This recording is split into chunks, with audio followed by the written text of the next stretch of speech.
I never imagined that a simple Friday night in our apartment could spiral into a memory I would never forget.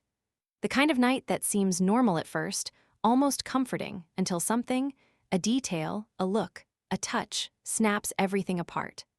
I was lying next to her, feeling the soft weight of her body against mine, the faint hum of the city outside our window acting as a lullaby. New York, or maybe Chicago, I can't even remember now, somewhere in the US, the skyline glowing in faint amber light through the blinds.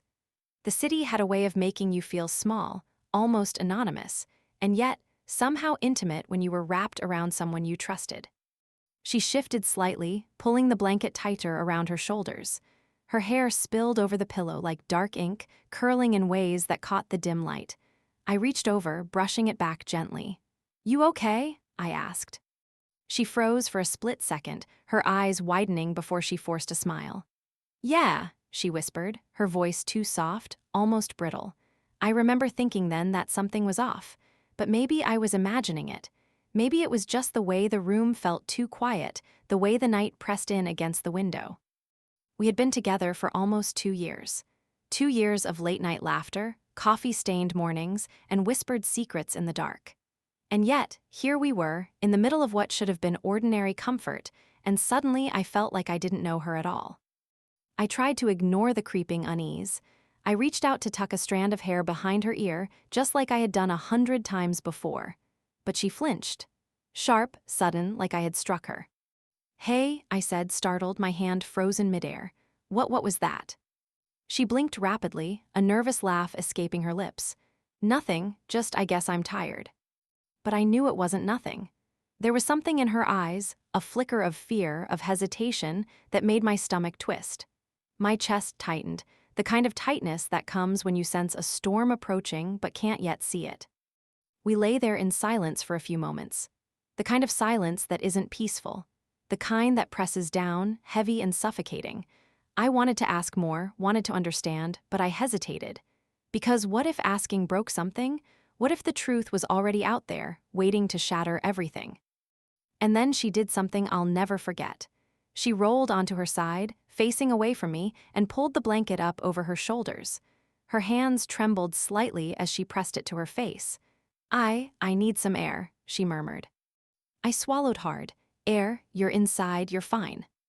"No," she said, her voice firmer now, almost desperate. I can't, not here." The words hit me like a punch. Not because they were harsh, they weren't, but because they were foreign. The intimacy we shared, the trust, the familiarity, it was all evaporating in that single moment. I felt like I was watching someone slip through my fingers, someone I had loved and known, vanish into a version of herself I didn't recognize. "Please talk to me," I whispered, my hand reaching out again. She flinched once more. A small, almost imperceptible jerk, but it was enough. My heart sank, something was wrong. And then it happened, the thing that made my blood run cold. A text notification pinged softly from her phone on the nightstand. She didn't reach for it, but her hand twitched as if resisting some invisible force. I glanced at the screen. The name wasn't familiar, not a friend, not anyone I knew, and yet it made her flinch like she'd been caught. Who's that?" I asked, trying to keep my voice steady, trying not to let the panic seep in. She froze, her fingers hovering over the phone. Her eyes darted toward mine, and for the first time that night, I saw it, the flicker of guilt, the flash of something unspoken. Something that had nothing to do with tiredness or air. "Just someone from work," she said too quickly, too sharply. But I could feel it, a lie, heavy, suffocating, pulsing in the space between us. And just like that, the night changed. The comfort, the warmth, the safety of lying together, it vanished. I couldn't touch her without her flinching. Every glance, every sigh, every movement became charged with suspicion and fear. "Listen," I said, my voice breaking slightly. "If something's going on, anything, you have to tell me." She didn't answer. Instead, she curled tighter, burying herself in the blanket as if trying to disappear. And then, in a whisper barely audible over the hum of the city, she said, "I didn't mean for you to find out like this." The words hit me like glass, shattered. I felt my heart splintering inside my chest. Find out what?" I demanded, my voice rising, trembling with a mixture of anger, fear, and confusion. Her silence was worse than any answer. I couldn't move. I couldn't breathe. I wanted to shake her to demand the truth, but I also didn't want to push her away completely. She had been my everything. And yet, something was lurking in the shadows of our life together, something I hadn't seen coming. Minutes passed, or hours, I couldn't tell. The city outside kept humming, oblivious, while the world inside our apartment collapsed. Finally, she sat up abruptly, clutching the blanket to her chest. Her eyes were wide, glassy, and filled with a storm of emotions. I can't. Not now, she said, her voice breaking. Not now, I repeated, incredulous. When then? Tell me what's happening. She looked away, her jaw tight. And in that instant, the small, perfect world I had built around us began to crumble. Because in her eyes, in that flinch, in the trembling of her hands, I saw it, betrayal. And I realized, whatever was coming next, whatever secret had been hidden, nothing would ever be the same again. I sat back, my chest heavy, my hands trembling. I didn't know if I wanted the truth or if I feared it too much to hear. But I knew one thing, something had changed. And there was no going back to the way we were, lying together, pretending everything was fine. And then she flinched again, this time at something behind me. Something I didn't see, but she did. Her sudden flinch made my blood run cold. I turned instinctively, heart pounding, scanning the shadows of our apartment, but nothing, absolutely nothing, was there. The soft glow from the city outside painted our walls in amber and gray, long shadows stretching across the floor like fingers. I blinked, trying to convince myself it was just a trick of the light, but her eyes told a different story. She wasn't imagining it. She had seen something or someone. Who is it? I whispered, my voice low, almost trembling. She shook her head violently, pressing her fingers to her temples as if trying to hold herself together. I can't tell you, she murmured. Her voice cracked, and for the first time I saw real fear, not the casual, manufactured kind, but pure, unfiltered terror. Why not? I asked, my voice rising despite myself. I'm supposed to be the person you trust the most. She flinched again, faster this time, as if the very air around her was dangerous. I reached for her hand, but she yanked it back like I was the threat. My chest tightened. That one movement alone, her recoil, was enough to make my stomach churn. Please, she whispered, shaking her head, just don't look. Don't look at what? At who? I was desperate now, every second stretching like a rope pulled tight across my ribs. I could feel my pulse in my throat, hear the soft hum of the city outside as if it were mocking me. I can't. Her words were hollow, almost breaking under their own weight. And then she started shaking. Trembling violently, her eyes wide, darting toward the door like she expected someone, or something, to appear any second. Who is it? I shouted, suddenly angry. Angry that she was hiding this from me, angry that the person, or whatever it was, had invaded our sanctuary. But beneath the anger was panic. Pure, raw panic. She bit her lip so hard it drew a faint trickle of blood. I made a mistake, she whispered. Her hands shook against the blanket, gripping it as if it could protect her from the world outside. A mistake? What mistake? I demanded, my voice hoarse. She froze, her body rigid. Then she said it, words that stabbed me sharper than any knife. I betrayed you. The words echoed in the room, bouncing off the walls, drowning out the city outside. Betrayed. That single word wrapped itself around my chest, squeezing until it hurt to breathe. My mind refused to comprehend it at first, looping the phrase over and over. She betrayed me? She betrayed me. Betrayed how? My voice was almost a whisper, but it sounded alien in my own ears. She avoided my eyes. She always avoided my eyes when the truth was too heavy, but this time, it was different. Her whole body screamed it. I never meant for it to happen. It just did. My world tilted. The calm, ordinary Friday night we had been enjoying, the intimacy, the trust, the laughter, it all dissolved. All I could see was her trembling figure, the blanket clutched to her chest, the shadows stretching across her face like prison bars. I couldn't speak, couldn't even think clearly. My mind raced through possibilities, none of them comforting. Was it another man? Someone from work? Or was it something worse? Something I couldn't even imagine. She flinched again, this time sharply, as if a sudden noise or presence had struck her from behind. I spun around, my heart hammering, but there was nothing. Nothing at all. The apartment was empty except for us. The city hummed softly outside. "Stop hiding it," I shouted, my voice cracking. My hands were shaking now, and I could feel tears stinging at the corners of my eyes. "If you don't tell me, I can't." "Don't," she cried, cutting me off. She pushed herself back against the headboard, curling into herself, her eyes wide and wild. If you knew who, you'd hate me, you'd never forgive me." I froze, the intensity in her eyes, the fear, the guilt, the panic was overwhelming. My throat tightened. I need to know," I whispered, my voice barely audible. "I need to know the truth." She flinched again. My God, the way she flinched, it was like every sound, every shadow, every tiny movement in the room was a threat to her. I wanted to reach out, to hold her, to protect her from whatever she was scared of. But the moment my hand moved toward her, she recoiled violently. "I can't," she said again, her voice breaking. "I can't tell you, not yet." "Not yet," my hands fell to my sides. How long do I have to wait while you keep lying to me?" Her lips trembled. "I didn't lie to hurt you," she whispered, voice cracking under the weight of her confession. And then the sound came, a soft knock at the door. We both froze, my pulse thundered in my ears. The knock came again, slow and deliberate, too precise. She flinched violently, practically diving under the blanket. Her body shook. "Don't open it," she whispered, almost pleading. I wanted to ask who it was. I wanted to demand answers. But the look on her face, raw terror, pure panic, froze my words. Instead, I whispered, "Who's there?" No answer. The knock came again, this time softer, almost like a warning. She shivered violently, and I felt a cold wave of dread pass through me. Something was happening, something that went beyond betrayal, beyond fear. Something dangerous. "Please," she begged, voice breaking, just let me handle this." I swallowed hard, my gut twisted. I hated the way she flinched at everything, me, the sound of the door, even the air around her. I wanted to scream, to demand the truth, but part of me feared that whatever she was hiding, the truth would destroy everything.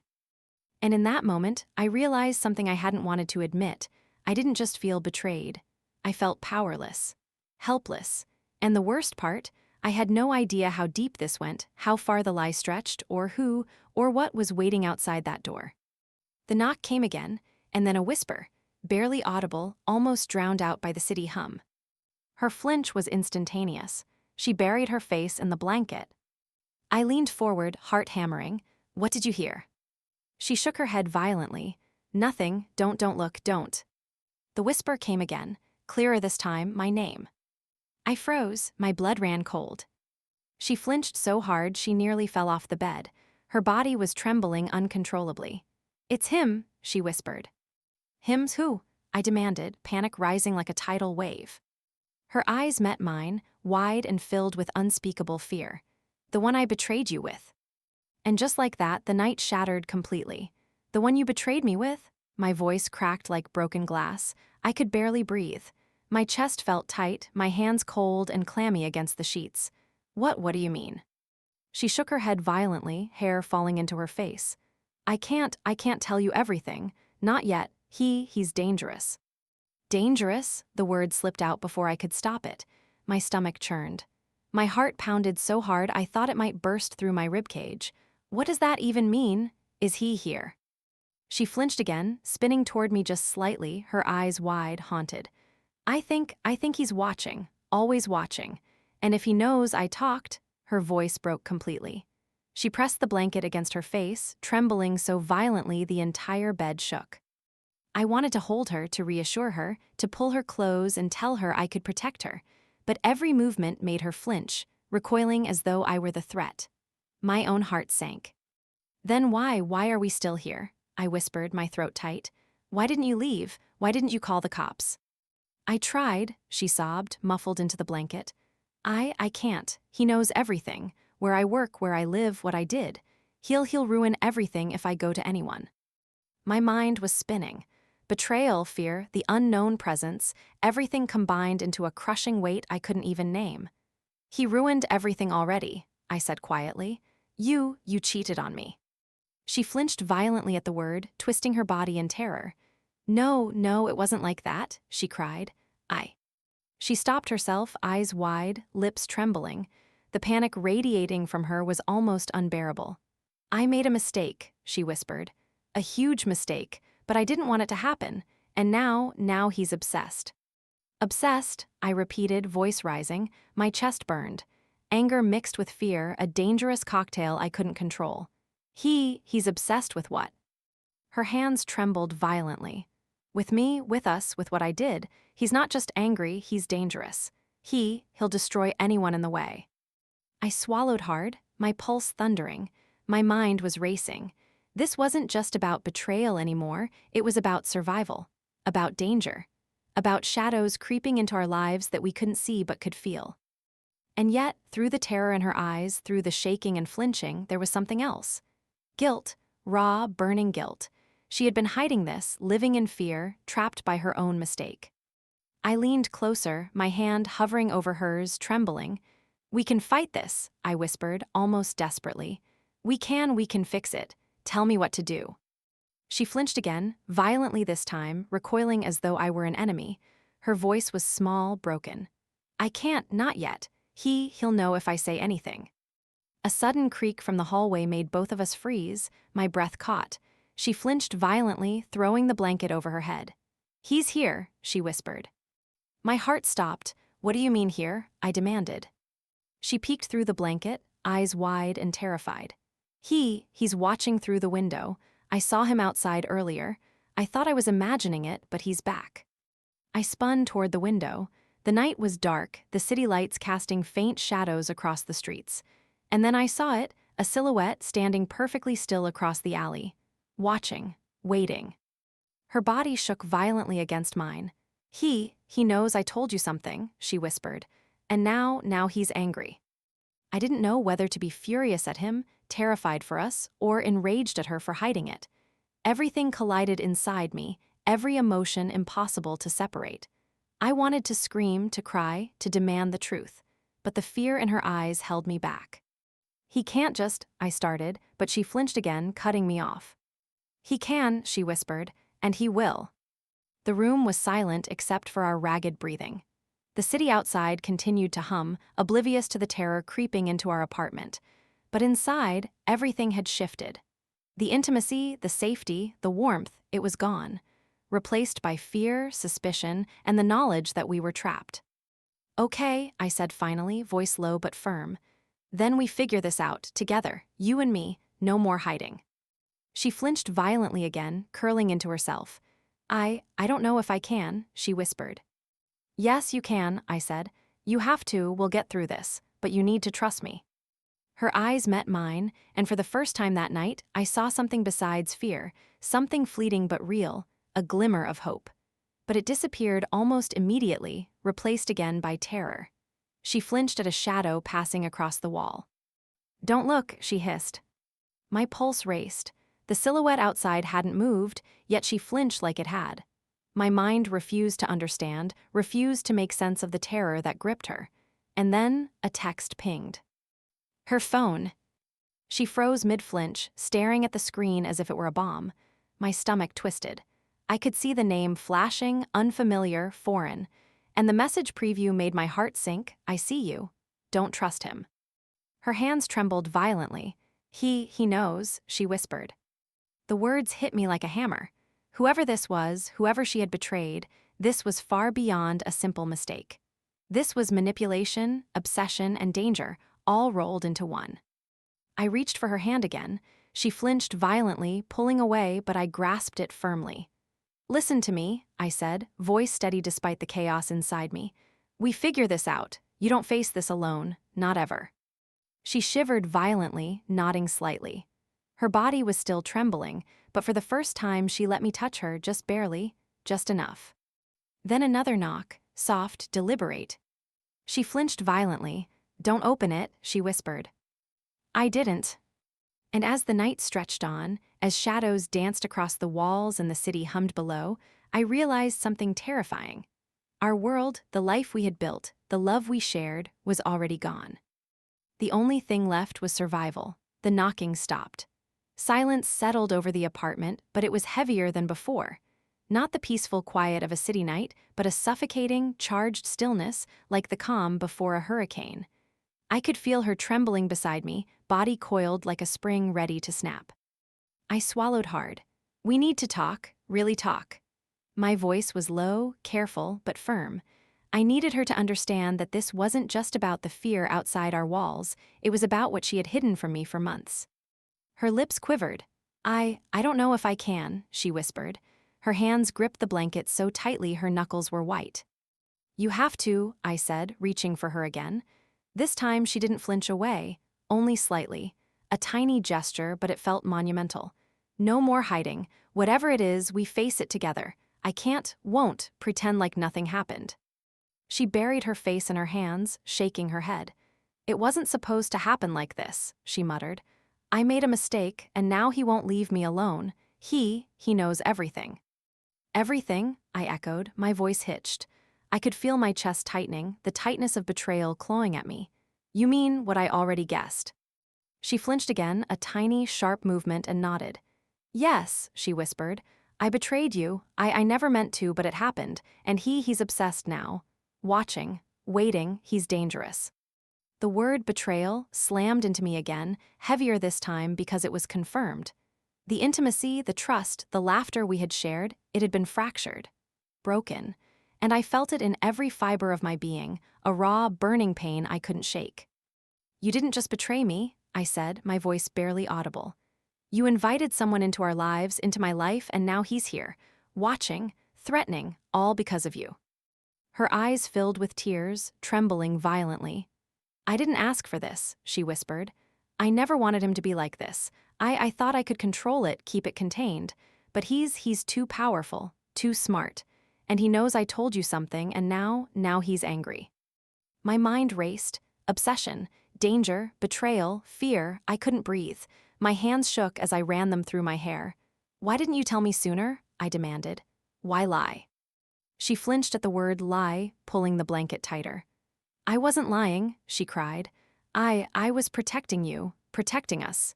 He threatened me, said he'd ruin everything if I told anyone. I thought I could handle it. I thought I could. A sudden loud bang came from the window. I jumped. She screamed, flinching violently, curling into herself. The sound of glass rattling made my blood run cold. I could see her shaking uncontrollably, panic overtaking her entirely.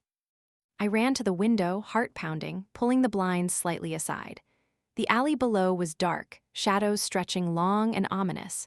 And there he was, a figure standing perfectly still, motionless, but somehow alive with menace. His eyes glinted under the faint city lights, focused, unrelenting. Her flinch was immediate, violent. Don't look, she screamed. I turned to her, the depth of fear in her eyes piercing me. I realized then that this wasn't just a betrayal of trust, this was a betrayal of safety, of peace. She had pulled me into something I didn't even understand yet, something dark and dangerous, and now we were both trapped.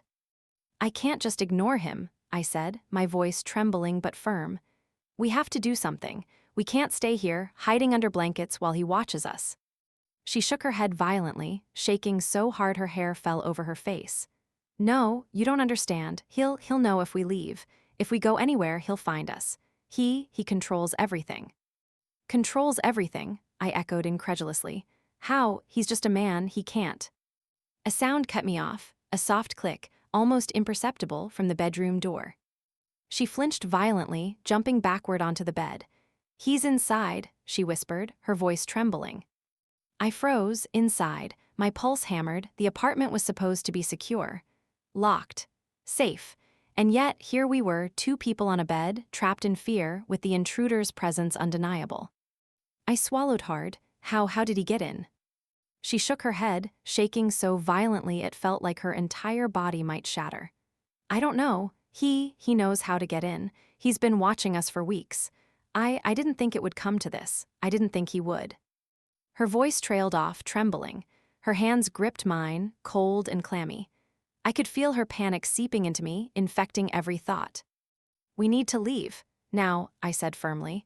Pack what you can, anything, we leave the city if we have to, call someone, anyone, but we're not staying here. Her eyes met mine, wide and haunted. You don't understand, she whispered. He'll find us anywhere. He's always watching, always, and he knows everything I did. Everything, I said, everything. My chest tightened further. I realized then that her betrayal wasn't the worst part, not by a long shot. The worst part was the fear that had followed it, the danger that had crept into our lives because of it. And now, it was here, inside our apartment. A soft creak came from the corner of the room. I tensed, reaching instinctively for her, but she flinched violently again, nearly toppling off the bed.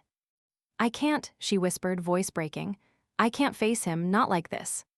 I took a deep breath, trying to steady my racing heart. "Then I will," I said, determination hardening my voice.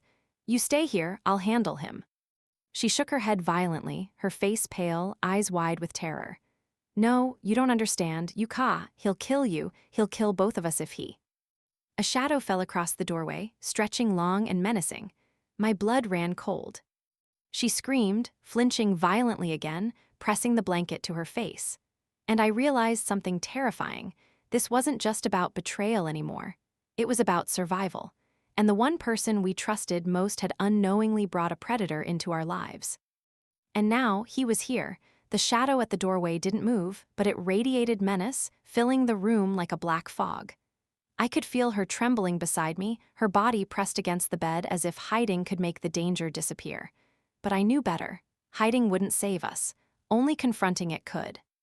I swallowed hard, forcing my voice steady.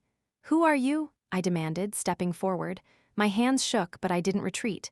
She flinched violently again, almost collapsing, and I grabbed her shoulders to steady her. "Stay behind me," I whispered. "I won't let him touch you."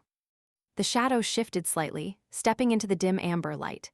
And then I saw him, tall, lean, eyes sharp and calculating, a smirk tugging at the corner of his mouth. Everything about him screamed control, obsession, danger. "You shouldn't have told him," he said softly, almost pleasantly, as if the room itself belonged to him. I felt my blood boil. "Stay away from her," I shouted. "Whatever this is, you're done controlling it or her." She flinched violently again, pressing her face to the blanket, tears spilling out. "No, don't make him angry," she whispered, her voice trembling. I clenched my fists. "You lied, you betrayed me, and you brought this into our lives. But he doesn't scare me, not anymore." His smirk widened, almost like he was enjoying the drama, the fear. "Oh, you don't understand. You can't fight what you started. She belonged to me long before you ever came along." The words hit like a sledgehammer. My heart raced. And yet, beneath the fear, something ignited inside me: anger, determination, a refusal to let this predator win. I stepped closer. "She belongs to no one," I said, voice shaking but resolute. "And neither do I. You think fear can control us? You're wrong." His smirk faltered slightly. And in that instant, I saw an opening. Not a physical opening. He was fast, trained, dangerous, but a crack in his confidence. His eyes flickered, and for just a moment, he hesitated. I lunged forward, not recklessly, but with all the focus I could muster. He stumbled back, caught off guard by my sudden move. She screamed, flinching violently, but I ignored it. I had to protect her. I had to end this. The fight was brutal but brief. Adrenaline surged through me, my fear replaced by an almost primal determination. He lunged, I dodged, we grappled, and finally, I managed to push him against the wall, hard enough to take his breath away. She was still trembling, eyes wide, frozen in fear. Don't hurt him too badly," she cried. I looked at her, really looked. The woman I loved, shaking, flinching, terrified, yet still alive, still here. And I realized something profound. Betrayal may have cut deep, but survival, trust, and love, those were stronger. The man gasped, scrambling to regain control. "You think this changes anything?" he spat, anger flashing. "You can't stop what I started." But I stood firm. "I already did," I said. "You're done, you don't control anything anymore." I grabbed her hand gently. She flinched violently at first, then I held tighter. "We're leaving," I said, "right now." She hesitated, panic still in her eyes. But finally, she nodded. And in that moment, I saw relief wash over her, mingled with lingering guilt. As we stepped outside into the city night, the streets empty and glowing under the streetlights, I felt the weight lift slightly. The danger wasn't completely gone. He could always come back.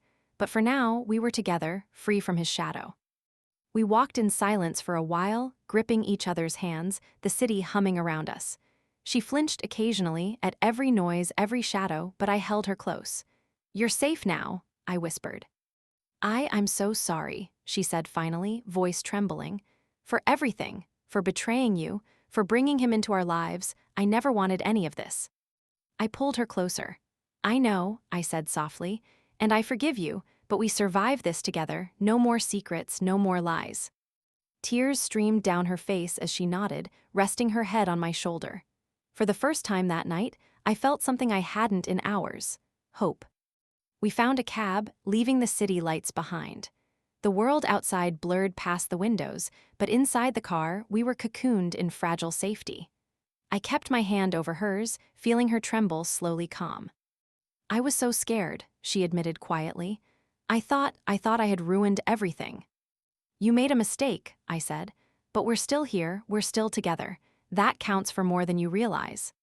She flinched one last time, softly, almost imperceptibly, and then buried her face in my shoulder. "I'll never forget tonight," she whispered. "Neither will I," said, voice steady. "But we survived it, and we'll survive anything else too, together." The city stretched out before us, dark and endless, but I realized something vital. Betrayal may break trust, danger may crush hope, but courage and love, real love, could withstand even the darkest nights. She looked up at me, eyes glistening, and whispered, "I love you, even after everything." I smiled, exhausted, trembling, but resolute. "I love you too, and I always will." The cab drove on, taking us away from the shadows, into the uncertain light of the early morning. And for the first time in hours, maybe days, we allowed ourselves to breathe. To hope. To believe in a future that wasn't dictated by fear, betrayal, or obsession. Whatever came next, we would face it, together. And in that moment, lying close again, holding each other as the world went on outside, I realized the truth. Love, even fractured, even tested by darkness, could survive. Even when betrayal had flinched through the night, even when fear had clawed at our hearts, the bond we shared had endured.